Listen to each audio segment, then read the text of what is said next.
He was hired to escort her, but ended up following her into a love he couldn't escape. It was supposed to be a simple job, nothing more than protecting a wealthy client from potential threats. Little did he know that the greatest danger would be to his own heart. Before we begin, make sure to subscribe to the channel and comment where you're watching from. Elijah Cole pulled his Mustang to a halt in front of Judge Whitmore's residence, the grandest home in Independence. The imposing two-story mansion, with its white columns and manicured lawn, stood in stark contrast to the dusty, rough-hewn buildings that comprised most of the Missouri town. Scouts snorted beneath him, sensing his rider's unease. "Easy, boy," Elijah murmured, dismounting and straightening his worn cavalry jacket. The war had left him with little more than the clothes on his back, his horse, and skills that seemed to have limited peacetime applications. He adjusted his gun belt before climbing the polished steps. A stern-faced butler ushered him through a foyer adorned with paintings and furnishings that probably cost more than Elijah had earned in his entire life. Judge Whitmore was waiting in his study, a room that smelled of leather-bound books and expensive tobacco. "Mr. Cole," the judge said, not rising from behind his mahogany desk, "I appreciate your punctuality." The older man's eyes assessed Elijah with the practiced scrutiny of someone accustomed to weighing a man's character in a courtroom. "You mentioned a job, sir," Elijah replied, standing at parade rest, his hat held respectfully at his side. Judge Whitmore nodded, pouring 2 glasses of amber whiskey. "I need someone to escort my daughter Josephine to Denver City.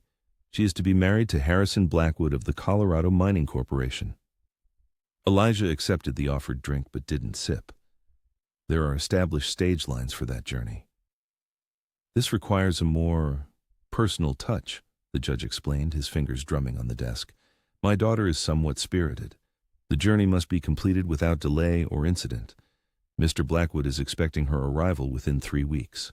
The judge opened a drawer and removed a leather pouch that landed on the desk with a weighty clink. $100 now, another 100 upon safe delivery. Expenses covered, of course." Elijah's eyes lingered on the pouch. $200 was more money than he'd seen since before the war, enough to buy land somewhere, a fresh start. "There may be complications," the judge added, his voice dropping. "Josephine has expressed reluctance about the arrangement, and the trail can be dangerous." Something in the judge's tone suggested there was more he wasn't saying. Elijah had survived the war by recognizing when information was being withheld. "When do we leave?" he asked, finally taking a sip of the whiskey. "Tomorrow at dawn. Everything will be prepared." Judge Whitmore extended his hand.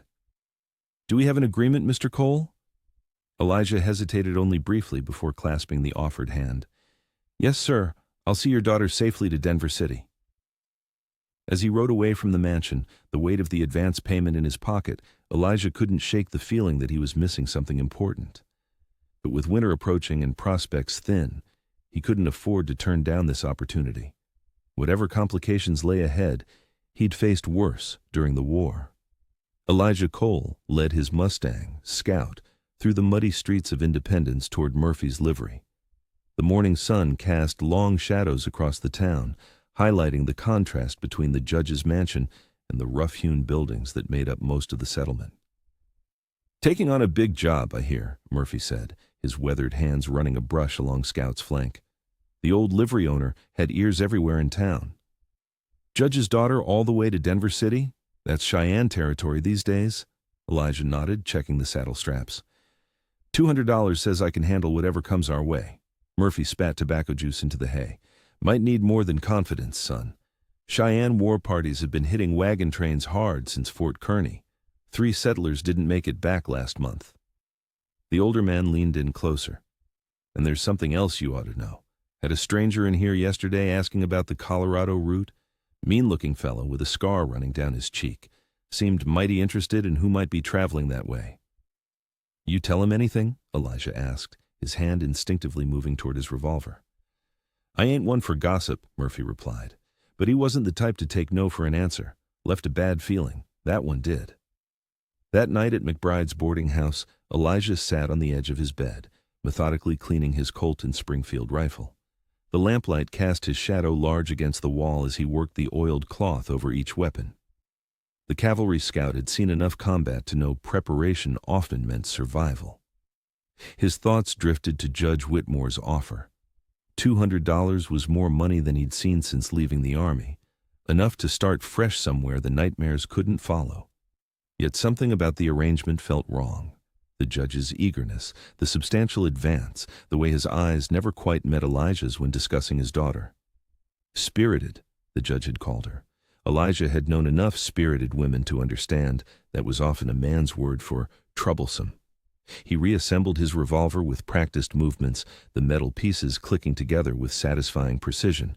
Outside, a dog barked in the distance, and somewhere down the hall, a boarder coughed in his sleep.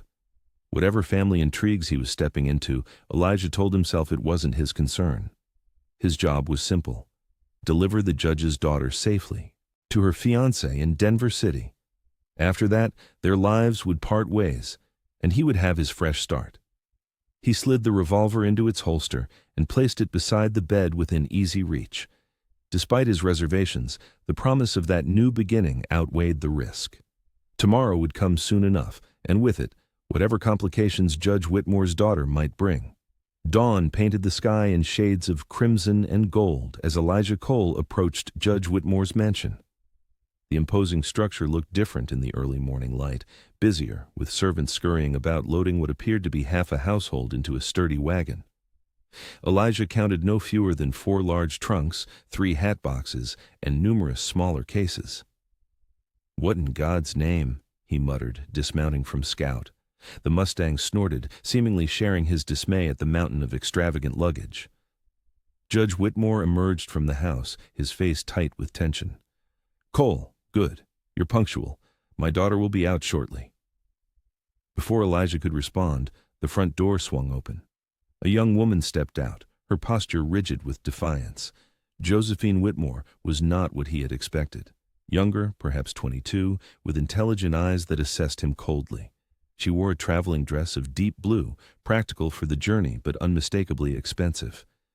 "This is the man you've hired?" she demanded of her father, not bothering to acknowledge Elijah directly. "This gunslinger?" "Scout," Elijah corrected. "Former cavalry scout, Miss Whitmore." Her eyes flashed. "I don't care if you were General Grant himself. I refuse to be dragged across the territory by some hired gun." Judge Whitmore's face reddened. "Josephine, we've discussed this. Mr. Blackwood is expecting you in Denver City." "Then Mr. Blackwood can continue expecting," she retorted. "I never agreed to this marriage, Father." Elijah shifted uncomfortably. Family disputes weren't part of the job description, and he had no interest in forcing an unwilling woman onto the trail. "Miss," he said, addressing Josephine directly, "I was hired to escort, not kidnap. If you're unwilling—" "Don't pretend to have scruples now," she interrupted. "Not after taking my father's money." The scout's jaw tightened. "I don't drag unwilling passengers. Period." A tense silence fell over the yard. Judge Whitmore looked ready to explode, while his daughter studied Elijah with newfound interest. Finally, Josephine sighed. "Very well. Since I apparently have no choice in this matter, I will accompany you, Mr. Cole. But understand this, I'm not cargo to be delivered. You will address me properly as Miss Whitmore, maintain appropriate distance, and follow my instructions regarding my comfort." Elijah nodded, recognizing the compromise for what it was. "Understood, Miss Whitmore. We leave in 15 minutes. As she turned to speak with her maid, A.E.T., timid-looking woman hovering nervously by the door, Elijah couldn't help but wonder what other surprises this journey might hold. The judge had warned him she was spirited, but that seemed a grave understatement for the fire he'd just witnessed. Mary Wilson clutched her small satchel to her chest as she climbed into the wagon, her eyes wide with undisguised terror at the journey ahead. The young maid's hands trembled as she settled among the trunks, looking woefully out of place against the rugged landscape stretching before them. "Miss Whitmore, you'll need to learn the basics of handling this wagon," Elijah Cole explained, demonstrating the proper way to hold the reins. "We can't afford delays if something happens to me." Josephine tossed her head, sending a cascade of carefully pinned curls bouncing against her shoulders. "I hardly think that will be necessary, Mr. Cole. I'm paying you precisely so I don't have to concern myself with such matters." "With respect," he replied, his voice hardening. "Out here, everyone pulls their weight. This isn't independence anymore." The judge's daughter pressed her lips together in a thin line, but reluctantly accepted the reins when he offered them. Her gloved hands gripped them awkwardly, unused to the rough texture and weight. Elijah watched her struggle, fighting the urge to step in as she attempted to direct the horses forward with a hesitant flick. "Firmer," he instructed. "They need to know who's in command." Josephine shot him a glare, but followed his direction, and the wagon lurched forward. A small victory, though her rigid posture betrayed her discomfort with this unfamiliar responsibility. As they left the outskirts of Independence behind, Elijah couldn't shake the sensation of being observed. His eyes scanned the tree line repeatedly, hand never straying far from his revolver. Years of cavalry scouting had honed his instincts, and something felt decidedly wrong. "Is there a problem?" Josephine asked, noticing his vigilance. "Just being cautious," he answered, not wanting to alarm her unnecessarily. "First day on the trail is when you're most vulnerable." She fell silent after that, maintaining a frosty distance as the miles stretched between them and civilization. The prairie opened before them like an ocean of grass, wildflowers painting patches of vibrant color across the landscape. But Josephine kept her gaze fixed forward, refusing to acknowledge the natural beauty surrounding them. Behind them, Mary had finally succumbed to exhaustion, dozing fitfully among the luggage. The maid's soft snores provided the only conversation as afternoon shadows lengthened across the trail. Elijah studied his reluctant cargo from the corner of his eye. Josephine Whitmore was certainly not what he had expected, younger, fiercer, and far more stubborn than the judge had led him to believe. This journey to Denver City promised to be considerably more complicated than escorting a simple passenger.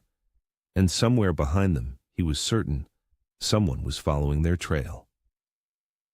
"You should never drink water straight from a creek," Elijah Cole advised, watching Josephine reach toward the flowing stream. "That's how folks get the fever." Josephine Whitmore straightened, brushing dust from her once immaculate traveling dress. "And I suppose you learned this wisdom in your cavalry days?" Her tone carried a hint of skepticism, but she withdrew her hand nonetheless. 3 years scouting for the Union taught me more than tracking rebels," he replied, handing her a canteen. "It taught me how to stay alive." The midday sun beat down mercilessly as they stopped for a brief rest. Their wagon creaked as Mary shifted among the trunks, seeking shade from the relentless heat. Josephine's elaborate hairstyle had come partially undone, stray locks framing her face despite her attempts to maintain propriety. "Your father mentioned you were educated in Boston," Elijah said, building a small fire. "Books teach many things, but not how to read the land." "And what does this land tell you, Mr. Cole?" she asked, wincing as she adjusted her position on the fallen log. "That corset isn't made for wagon travel," he observed matter-of-factly, "and that we should reach the creek crossing before nightfall if we keep a steady pace." A flush colored her cheeks, but she didn't deny his assessment. Some customs are harder to abandon than others. As Elijah prepared a simple meal of jerky and hardtack, Josephine watched his efficient movements. The scout worked with practiced ease, his hands never idle. When he offered her a tin plate, their fingers brushed momentarily. "Thank you," she said, the words carrying more weight than the simple courtesy required. Mary approached timidly. "Miss, perhaps we should have stayed in Independence. This journey seems terribly dangerous." Before Josephine could respond, Elijah interjected, "The trail has its risks, but they're manageable with proper caution." "Mr. Cole knows what he's doing, Mary," Josephine said with surprising conviction. "Judge Whitmore wouldn't have hired him otherwise." Elijah glanced up, momentarily caught off guard by her defense. After eating, Josephine attempted to fix her hair, struggling with pins and the lack of a proper mirror. Finally, she sighed in frustration and simply tied it back with a ribbon. "Sometimes practicality must triumph over appearance," she conceded, catching his approving nod. As they prepared to continue their journey, Josephine climbed onto the wagon seat with growing confidence. Her gloves were already showing signs of wear, her posture less rigid than when they'd departed Independence. "The land changes people," Elijah remarked, taking up the reins, "sometimes for the better." Josephine gazed at the vast horizon stretching before them. "We shall see, Mr. Cole. We shall see." The sun dipped below. The horizon as they reached Campbell's Creek, a small oasis amid the endless prairie. Elijah Cole dismounted with practiced ease, his eyes scanning the perimeter before nodding with satisfaction. "We'll camp here tonight," he announced, tethering Scout to a nearby tree. "Miss Whitmore, I'll need your help with the tent." Josephine climbed down from the wagon, her legs stiff from the day's journey. "I've never raised a tent before," she admitted, brushing dust from her skirts. "Then tonight you learn," the Scout replied simply, retrieving canvas and poles from the wagon. He demonstrated the process with efficient movements, and to his surprise, Josephine followed his instructions without complaint, her delicate hands soon dirty with soil as she hammered stakes into the ground. Mary hovered nearby, uncertain of her role, until Elijah tasked her with gathering kindling. Within the hour, a modest camp had been established, with a small fire crackling at its center. Dinner was simple: beans, jerky, and coffee boiled in a dented pot. The judge's daughter ate without comment, though Elijah noticed how she watched his every move, learning, adapting to this new world so far removed from her father's mansion. "The stars are magnificent out here," Josephine remarked later, wrapping a blanket around her shoulders as she gazed upward. "In Independence, they never seemed so numerous." Elijah nodded, adding wood to the fire. "The prairie has its own kind of beauty." "And its own kind of sounds," she added, tensing at a distant howl. "Wolves?" "Coyotes," he corrected. "They won't bother us." Mary had already retreated to the tent, exhausted by the day's travel, leaving them alone by the firelight. Josephine's face, illuminated by the flames, revealed both wonder and apprehension. "Were you afraid, Mr. Cole? Your first night on the open prairie?" The question caught him off guard. He stared into the fire, memories surfacing unbidden. "Yes," he finally admitted, "after what happened with the Cheyenne." "What happened?" she asked softly. "I was with a scouting party. We camped without proper watches. I was young, inexperienced." His voice grew distant. "The raid came before dawn. 3 good men died because I didn't hear them coming." Josephine's eyes widened. "That's why you're so vigilant." "That's why I'm still alive," he corrected, his hand unconsciously moving to his rifle.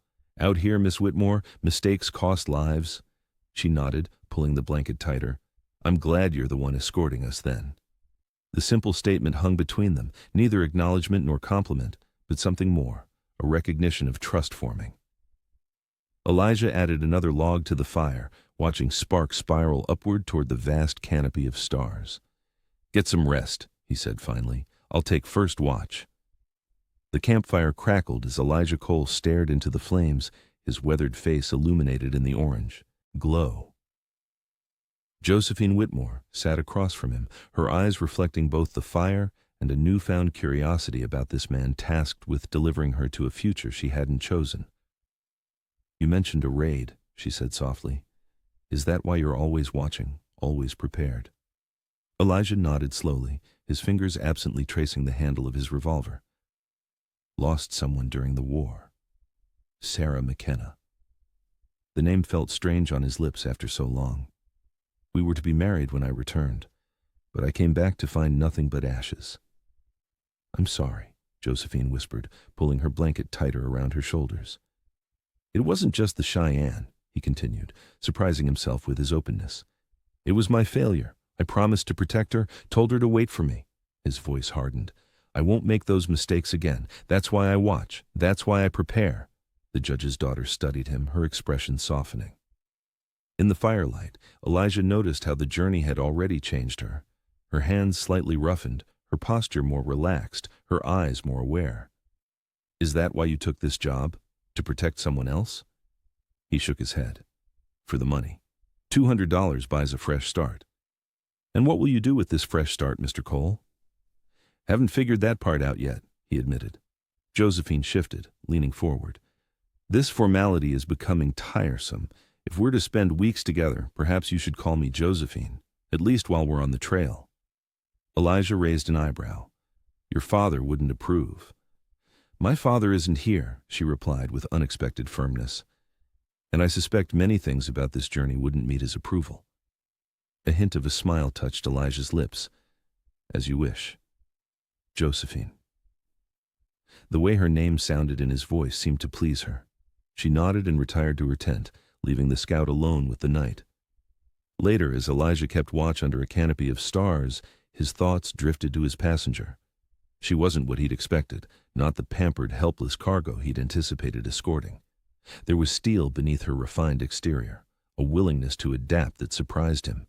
He found himself wondering what she might have been like had she been born to the frontier rather than to wealth and privilege. The thought unsettled him, as did the realization that he was thinking about Josephine Whitmore as something more than just a job. Elijah shifted his position, forcing his attention back to the darkness surrounding their camp. He couldn't afford distractions, not with Jake Bonner possibly on their trail, not with the long journey ahead. Yet as the night deepened, his thoughts returned to her again and again. The fourth day on the trail dawned with an ominous sky. Elijah Cole studied the gathering clouds with narrowed eyes, his weathered face creased with concern. "Dust storm coming," he announced, scanning the horizon. "We need shelter, and fast." Josephine looked up from where she was helping Mary pack their morning supplies. "How bad will it be?" "Bad enough." Elijah pointed toward a narrow canyon cutting through the rocky terrain ahead. "That's our best option, though I don't like it. Too easy to get trapped." They urged the horses forward, the wagon bouncing over increasingly rough ground. The wind picked up, carrying the first stinging particles of dust. By the time they reached the canyon entrance, the sky had turned an eerie yellow-brown. "Hurry," Elijah called, helping Josephine down from the wagon. "Tie the horses tight and cover your faces." They had barely secured their position when the full fury of the storm hit, howling through the canyon like a living thing. Mary whimpered, huddled against the rock wall. Josephine wrapped a protective arm around her maid's shoulders, her own eyes wide but determined. Through the swirling dust, 3 shadowy figures materialized on horseback. Elijah's rifle was in his hands before Josephine could blink. "Just seeking shelter from the storm," the lead rider called, his face obscured by a bandana. His eyes, visible above the cloth, moved calculatingly between them, lingering on Josephine. "Plenty of canyon elsewhere," Elijah replied, his voice steady as his finger rested near the trigger. The leader dismounted slowly, hands visible. "No need for trouble. Storm caught us by surprise." His gaze drifted to their wagon, then back to Josephine's fine clothes. "Traveling far, miss?" "Far enough," she answered coolly. Something in the man's stance changed. "Pretty lady like you shouldn't be out here with just one gun for protection." Elijah stepped forward. "She's got all the protection she needs." A tense silence stretched between them, broken only by the howling wind. Finally, the leader nodded. "For now." He mounted his horse. "Storm's easing. We'll find shelter elsewhere." As they turned to leave, he called back, "Safe travels to Denver." Josephine paled. They hadn't mentioned Denver to anyone. When the riders disappeared, she turned to Elijah. "Who were they?" "Men like I used to be," he admitted quietly. "Desperate, dangerous." "You were never like them," Josephine insisted. Elijah's eyes met hers. "After the war, I was hungry enough, desperate enough." He looked away. "I never hurt innocent people, but I came close to crossing lines I couldn't uncross." Josephine touched his arm gently. "What changed?" "Found work, found purpose." He checked his rifle, eyes on the canyon entrance. "Found something worth being better for." The storm gradually subsided, but a new tension had settled over their small party. Those men would be back, Elijah was certain, and next time, they wouldn't be seeking just shelter. The morning after the dust storm, Josephine Whitmore approached Elijah with determination in her eyes.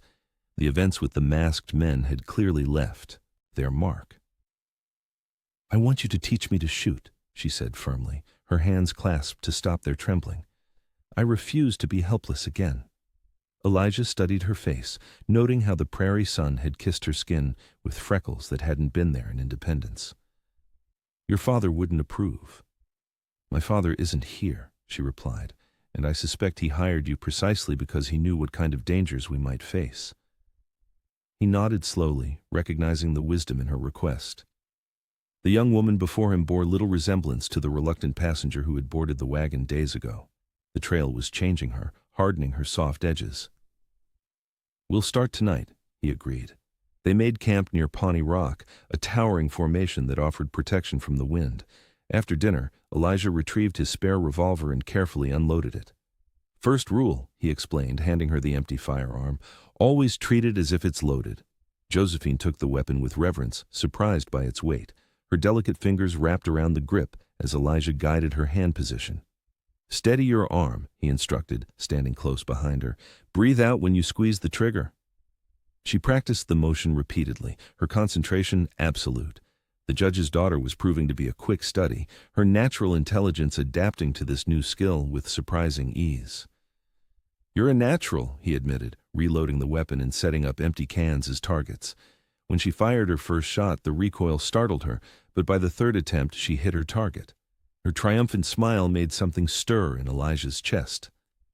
Later, as they sat by the fire, Josephine asked the question he'd been dreading. Tell me about her, Sarah McKenna. Elijah stared into the flames. She was a nurse during the war. We were to marry when I returned. What happened? She asked softly. I made promises I couldn't keep, he said, his voice rough with old pain. The war changed me. By the time I returned to Kentucky, her family had moved west after losing everything. I tracked them to a settlement near Fort Laramie, but I was too late. He paused. The Cheyenne raid I mentioned, Sarah was among those lost. Josephine reached across the space between them, her fingers lightly touching his arm. I'm sorry. It was years ago, he said, though the wound still felt fresh. Is that why you took this job? To escape? Elijah looked at her, seeing understanding in her eyes. Maybe we're both running from something.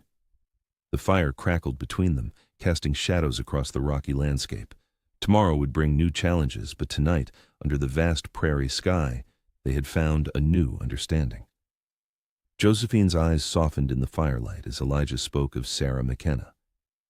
You couldn't have known what would happen, she said, her voice gentle against the night sounds of the prairie. I promised. I'd come back for her, Elijah replied, staring into the flames. After Gettysburg, I wrote that I'd return by spring. But the war dragged on, and by the time I made it home, his voice cracked slightly. The raid had already happened. 3 months I was late. 3 months that cost her everything. The judge's daughter reached across the space between them, her hand briefly touching his arm. The gesture surprised him, not just the touch, but the genuine compassion behind it. We all carry ghosts, Mr. Cole, she whispered. Some are just more visible than others. Elijah nodded, uncomfortable with how easily she'd breached his carefully constructed walls. The trail doesn't forgive mistakes, he said, changing the subject. Remember that when you're holding that revolver. Out here, hesitation can be fatal. Josephine withdrew her hand, but her eyes remained fixed on him. I'm beginning to understand that. Dawn brought a different Josephine Whitmore to the campsite. Without prompting, she helped strike the tent and pack the wagon. Her elaborate hairstyle had given way to a simple braid, her movements more assured as she worked alongside Elijah. You're adapting well, he observed, securing the last of their supplies. Necessity is quite the teacher, she replied with a small smile, though I suspect Mary still finds this all terribly uncivilized. The maid, overhearing her name, glanced up nervously from where she sat perched on the wagon seat. As they continued their journey, Elijah found himself watching Josephine with growing admiration. The woman who had once complained about the dust on her skirts now scanned the horizon with keen eyes, noting landmarks just as he'd taught her. When they stopped at midday, she unhitched Scout without being asked, her movements becoming more confident with each passing hour. You're not what I expected, Miss Whitmore, Elijah admitted as they shared a simple meal of jerky and hardtack. And what did you expect? She asked, raising an eyebrow. Someone who'd break at the first hardship, he answered honestly. Judge Whitmore's precious cargo, nothing more. Josephine's laugh was unexpected. I'm beginning to think my father doesn't know me as well as he believes. She brushed crumbs from her skirt, now stained with travel. Perhaps I didn't know myself either. As they packed up to continue their journey, Elijah noticed a dust cloud in the far distance. He said nothing, but checked his rifle and urged the horses to a slightly faster pace. Some dangers couldn't be outrun, only faced, and he was beginning to believe Josephine Whitmore might be ready to face them. The morning sun cast long shadows as they rounded a bend in the trail. Elijah Cole suddenly raised his hand, signaling for the wagon to halt. Ahead lay the splintered remains of a wagon, its contents scattered like autumn leaves. A man lay crumpled nearby, blood staining his shirt. "Stay here," Elijah ordered, but Josephine Whitmore was already climbing down, her skirts gathering dust. "He's alive," she called, kneeling beside the stranger. The wounded settler, James Thornton, gasped his story between labored breaths. White men painted as Cheyenne had attacked, taking his wife and 2 children to a camp 3 miles north. "We need to keep moving," Elijah said quietly. "Raiders like that won't hesitate to kill us all." Josephine's eyes flashed.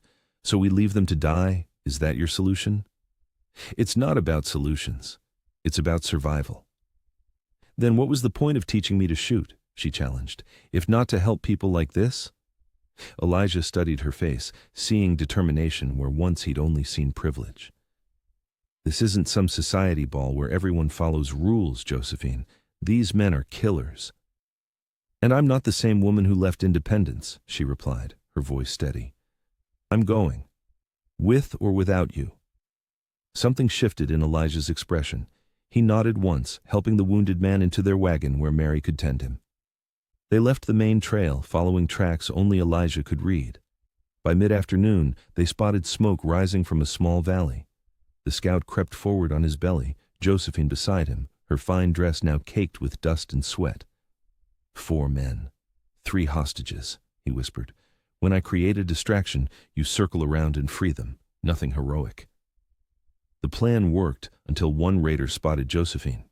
She remembered Elijah's lessons: exhale, squeeze, don't pull, and the man fell before he could raise the alarm.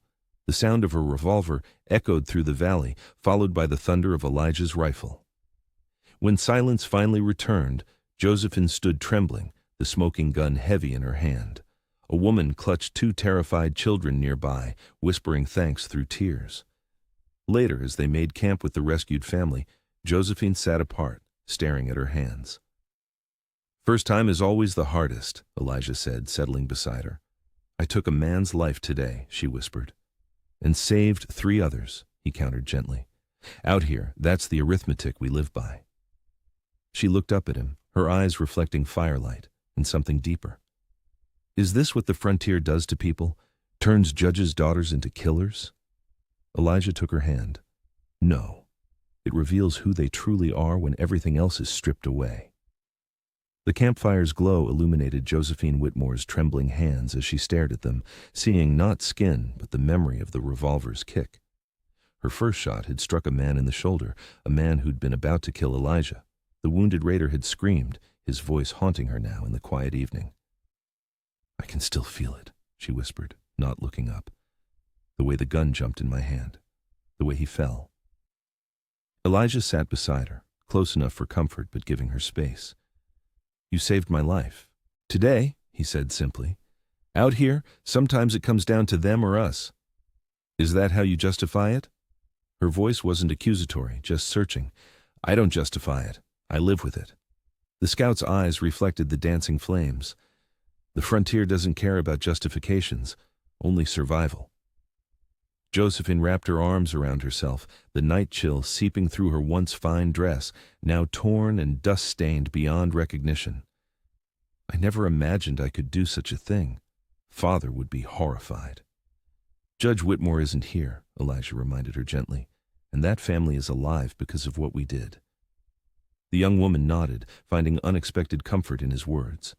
The rescued mother had hugged her fiercely before they'd parted ways, whispering gratitude through tears. That embrace had felt more real than any society pleasantry she'd ever exchanged. "How do you carry it?" she asked.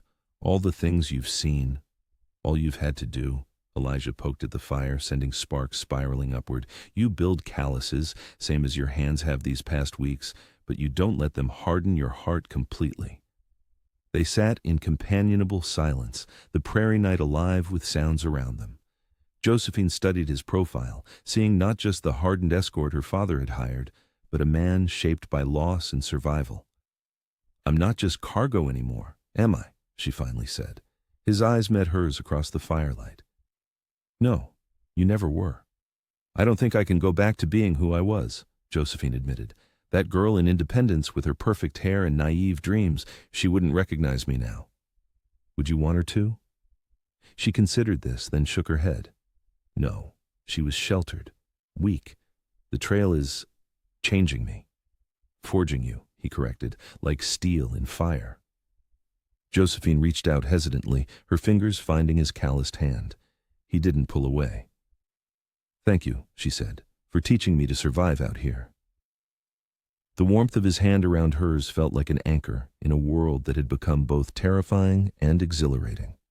Whatever awaited them in Denver City, whatever Harrison Blackwood might expect of his arranged bride, Josephine knew with sudden clarity that she was no longer the same woman who had left her father's mansion. The trail had claimed her, just as surely as it had claimed Elijah years before. Fort Larned stood as a bastion of civilization amid the wild expanse of the frontier.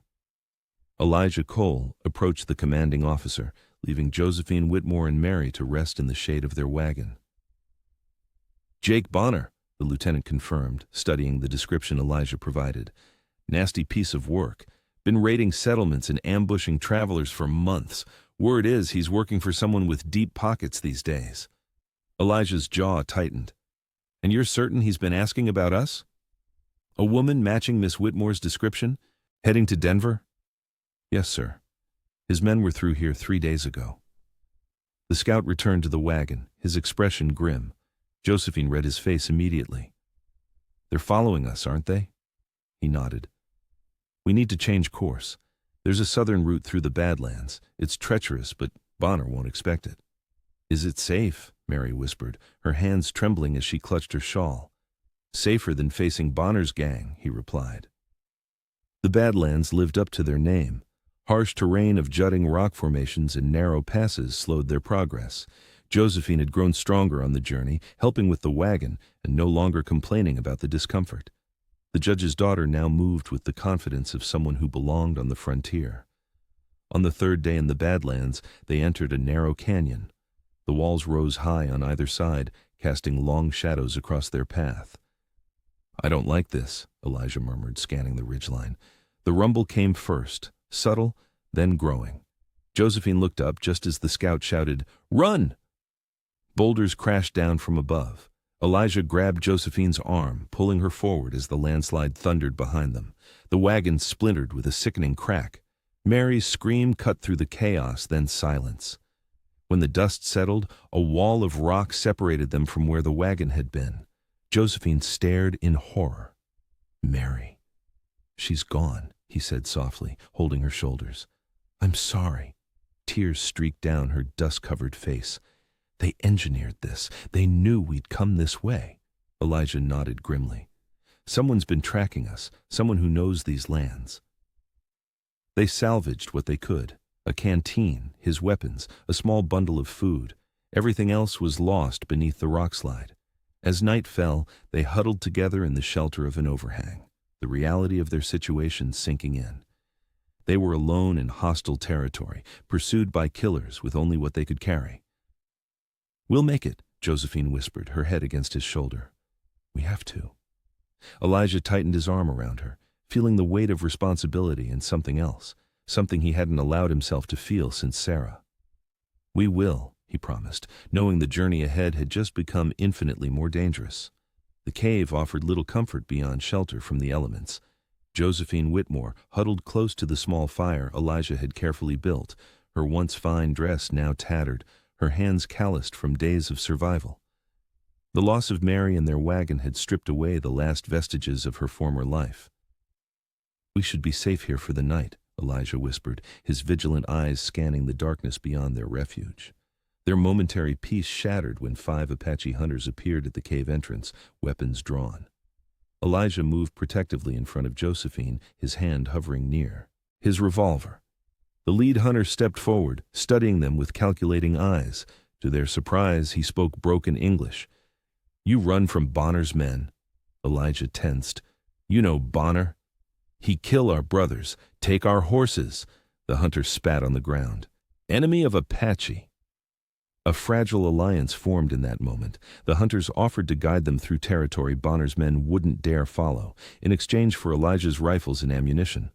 With few options remaining, they accepted. As they traveled the next day, the Apache leader observed Josephine with curious interest. "The land has claimed you," he said unexpectedly. She looked to Elijah for translation. "He means the wilderness has changed you," the scout explained quietly.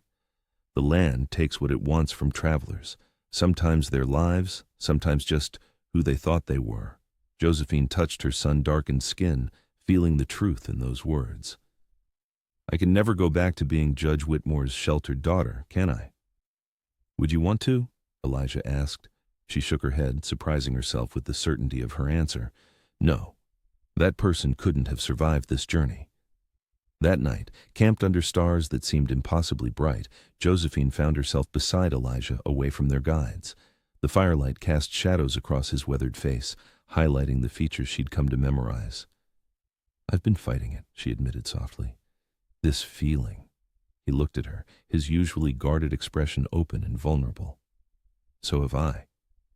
I was meant to be delivered to another man," she whispered. "Like cargo." Elijah reached for her hand. "You're not cargo, Josephine. You never were." "I think I've known since that night at Campbell's Creek," she confessed, "when you told me about Sarah." His fingers intertwined with hers. "I never thought I'd feel this way again, never wanted to. And now? Now I can't imagine not feeling this way about you."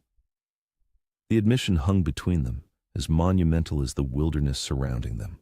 They had lost everything: transportation, supplies, safety, yet somehow found something neither expected: a love born of shared hardship and mutual respect.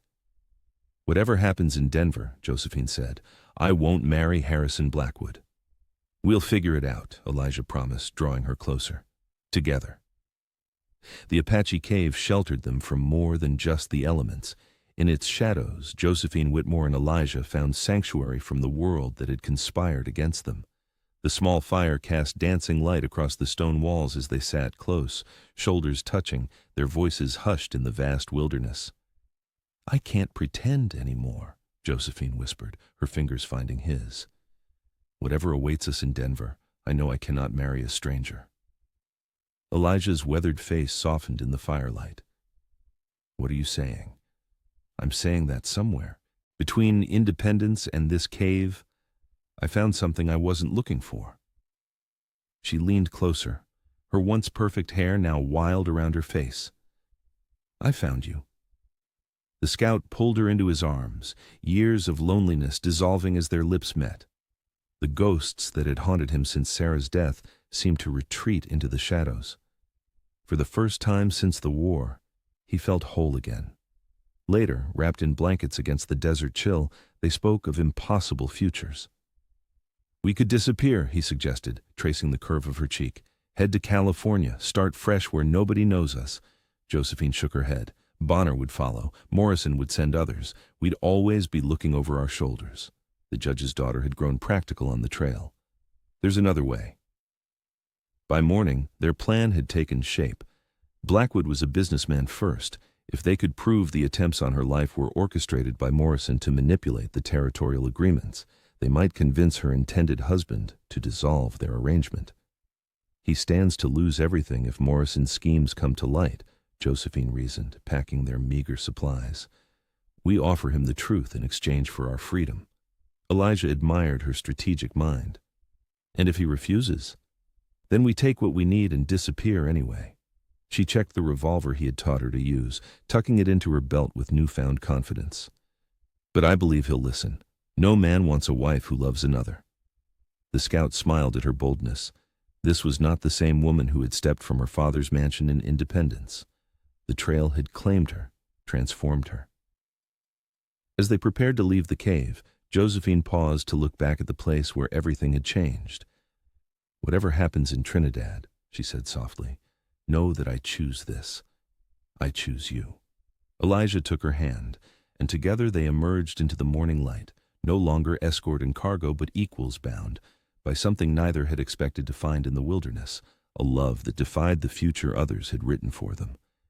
Trinidad's grand buildings rose like islands of civilization in a sea of frontier dust. Josephine Whitmore and Elijah Cole approached the Colorado Mining Corporation's headquarters with determination etched on their trail-worn faces. The journey had transformed them both, her once pristine appearance now weathered by sun and hardship, his vigilant eyes now softening whenever they fell upon her. Harrison Blackwood received them in his wood-paneled office, surprise evident as he took in Josephine's altered appearance and the protective stance of her escort. "Miss Whitmore, we feared you lost," the mining executive said, rising from behind an imposing desk. "We've survived more than loss, Mr. Blackwood," Josephine replied, her voice carrying a newfound strength. "We've uncovered a conspiracy that threatens us all." As they laid out their tale, the attacks by Jake Bonner's gang, Mary's death, their narrow escapes, Blackwood's expression darkened. When they mentioned Samuel Morrison's involvement, he nodded grimly.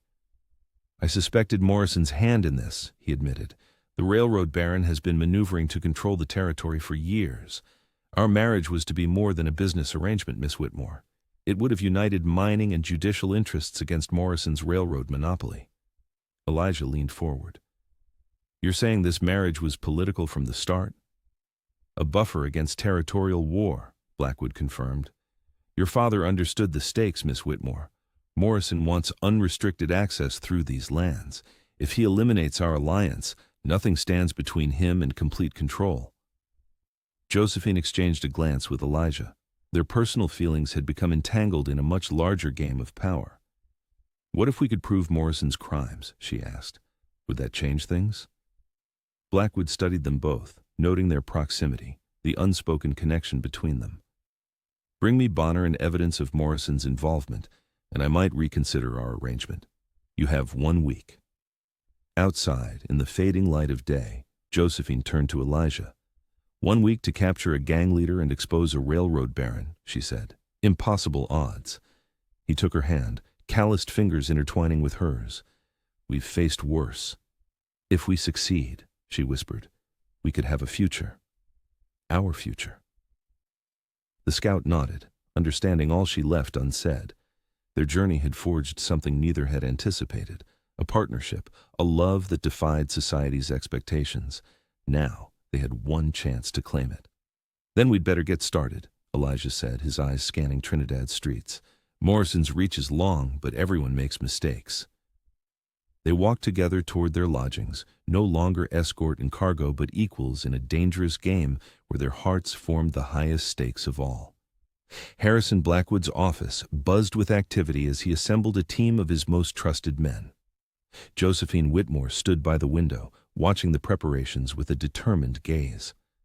No longer the sheltered judge's daughter who had left independence, she now carried herself with the confidence of someone who had faced death and survived. "I won't be hidden away while you men handle everything," she announced, turning to face Elijah Cole and Blackwood. "This trap won't work unless I'm part of it." Elijah exchanged glances with the mining executive. "It's too dangerous. Bonner wants you dead." "Precisely why I should be visible," Josephine countered. "I'm not cargo anymore, Elijah. I'm your partner." The scout's expression softened at her words. He knew better than anyone how the trail had transformed her. Blackwood nodded thoughtfully. "The lady makes a good point. We'll spread word that Miss Whitmore has fled the engagement, heading north toward Wyoming territory. Bonner won't be able to resist such vulnerable prey." They chose their battleground carefully, a way station 20 miles north of Trinidad where the terrain offered both visibility and protection. Josephine would appear to be traveling with minimal escort, while Blackwood's men and Elijah would lie in wait. For 3 days, they waited. Josephine maintained her role flawlessly, appearing anxious and vulnerable to any watching eyes. Each night, she and Elijah would meet briefly in the station's back room, their whispered conversations a lifeline amid the tension. "If this works," she said on the 3rd evening, her fingers intertwined with his, "we might actually have a future." The attack came at dawn. Jake Bonner and 6 men surrounded the station, clearly expecting easy prey. Instead, they rode into carefully positioned riflemen. The first volley dropped 3 outlaws. The second scattered the rest, leaving only Bonner, wounded and cornered. Elijah approached the fallen gang leader, revolver trained on his chest. "It's over, Bonner." "Kill me then," the outlaw spat. "There's another option," Josephine said, stepping forward despite Elijah's protective gesture. "Testify against Samuel Morrison. Tell the territorial governor how he hired you to prevent this marriage from ever happening." Bonner laughed bitterly. "And then what?" "Morrison will have me killed before I reach any courthouse." "Safe passage to Mexico," Blackwood offered, joining them. "Written documents of your testimony, properly witnessed. Morrison will fall without you ever appearing in person." The outlaw considered his options, blood seeping through his shirt. "I want it in writing, and $500. That evening, as Bonner's signed confession was sealed and dispatched to the territorial capital, Josephine stood beside Elijah under the stars. "We did it," she whispered. Elijah nodded, allowing himself to hope for the first time. Together. The morning sun streamed through the windows of Harrison Blackwood's office as he slid the documents across his polished desk. Josephine Whitmore's hands trembled slightly as she signed her name, officially dissolving the marriage arrangement that had dictated her fate for so long. "As promised, Miss Whitmore, you are free to chart your own course," Harrison said, his voice carrying a hint of admiration. "And Mr. Cole, your payment in full." He pushed a leather pouch toward Elijah, who accepted it with a solemn nod. The mining executive leaned back in his chair. "Morrison's influence is waning by the hour. The evidence you provided has already reached the territorial governor." His eyes moved between them. "You've earned your freedom, though I suspect it may come at a price." Outside on Trinidad's main street, Josephine breathed deeply, savoring the first moment of true independence she'd ever known.